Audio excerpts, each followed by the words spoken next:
Assalamualaikum warahmatullahi wabarakatuh.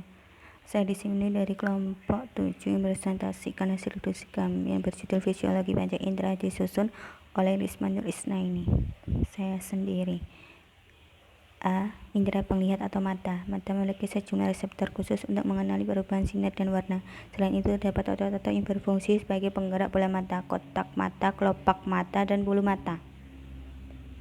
Satu selaput bening atau kornea. Kornea adalah bagian mata yang ada di lapisan terluar. Dua, iris mata. Fungsi iris adalah untuk mengatur ukuran pupil. Iris juga berfungsi untuk mengidentifikasi warna atau pada mata. Tiga, pupil mata berupa lubang kecil bagian mata. Fungsi pupil adalah untuk mengatur jumlah cahaya yang memasuki bola mata. 4, retina. Retina adalah bagian mata dalam bentuk sel-sel tipis di bagian belakang bola mata.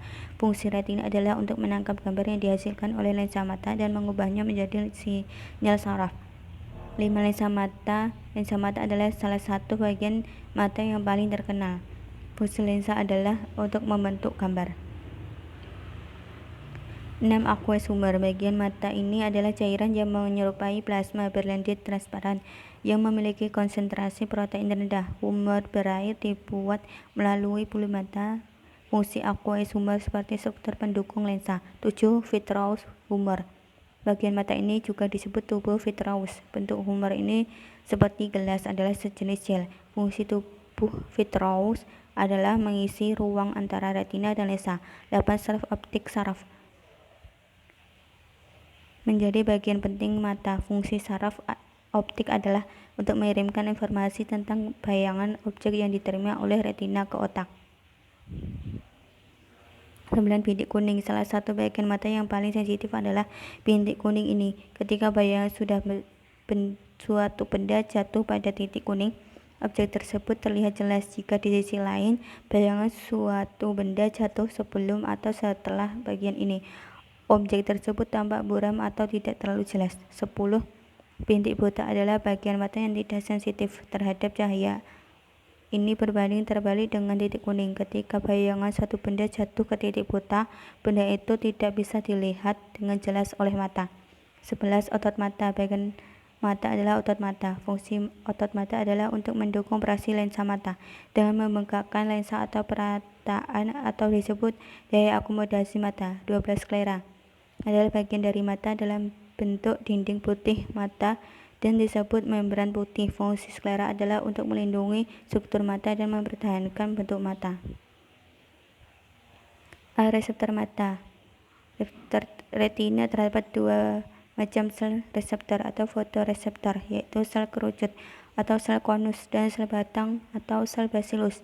Jika diurutkan dari arah depan ke belakang, cahaya akan menembus melewati kornea, aqueous humor, lensa vitreous humor, dan lapisan retina yang mengandung sel kerucut dan sel batang. B, kelainan pada mata. Jarak titik dekat adalah jarak terpendek antara benda atau objek dengan mata sehingga mata masih dapat mengenali benda itu dengan jelas. Lebih pendek lagi jaraknya, mata sudah tidak dapat mengenali benda dengan jelas. Usia seseorang dapat menyebabkan perubahan jarak titik dekat.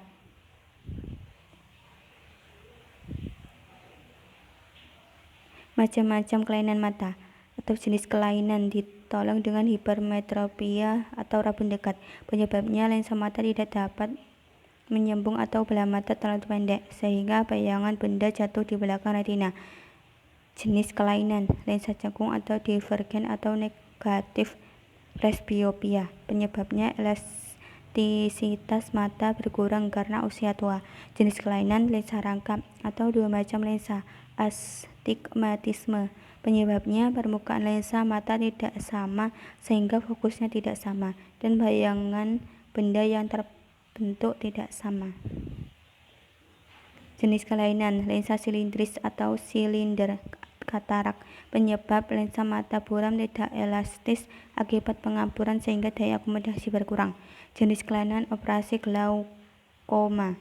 Penyebabnya adanya penambahan tekanan dalam mata karena cairan dalam bilik anterior mata aqueous humor belum sempat disalurkan keluar sehingga tegangan yang ditimbulkan dapat menyebabkan tekanan pada saraf optik. Lama-kelamaan akan menyebabkan hilangnya daya penglihatan. obat-obatan operasi dengan menggunakan laser. B. Indera pendengar atau telinga. Telinga merupakan alat pendengar dan alat keseimbangan telinga terdiri dari 3 bagian, yaitu telinga luar, telinga tengah, dan rongga telinga dalam. 1. Telinga luar. Telinga luar terdiri atas daun telinga dan lubang telinga luar. Daun telinga terdiri atas tulang rawan dan jaringan fibrosa, kecuali pada ujung telinga bawah, yaitu cuping telinga, terdiri atas lemak. Daun telinga berfungsi untuk menerima dan mengumpulkan suara yang masuk. 2. Telinga tengah. Telinga tengah merupakan rongga yang berhubungan dengan faring melalui saluran eustachius. Fungsi saluran ini menjaga keseimbangan tekanan udara antara udara luar dan udara di dalam telinga tengah. 3. Rongga telinga dalam. Rongga telinga dalam terdiri dari rongga yang menyerupai saluran. Rongga-rongga ini disebut labirin tulang dan dilapisi dengan membran sehingga disebut juga labirin membran. Labirin tulang terdiri dari 3 bagian, yaitu vestibula, koklea atau rumah siput, dan 3 saluran setengah lingkaran. 4.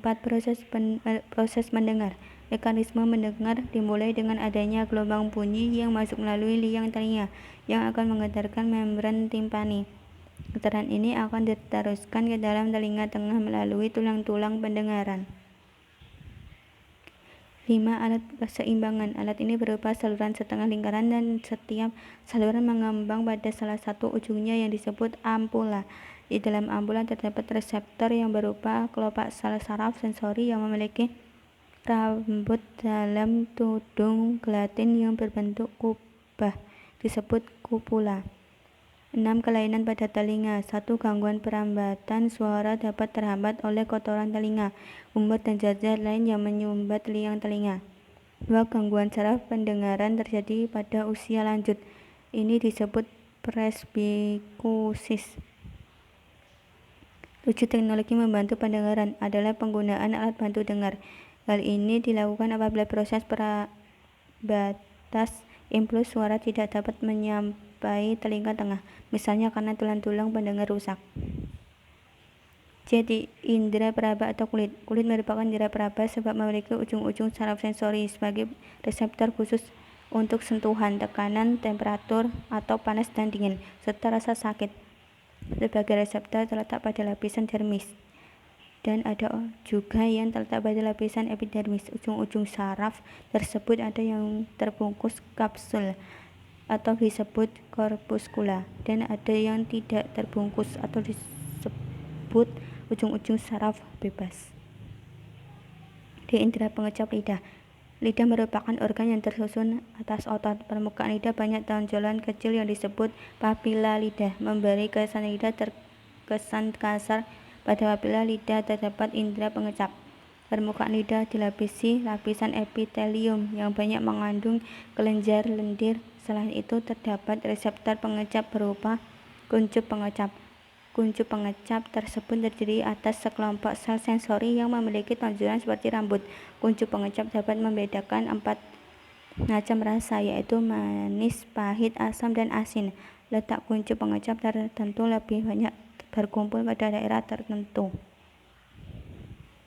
D. Indera pembau atau hidung. Manusia mampu mendeteksi bau dengan menggunakan reseptor yang ada di dalam hidung.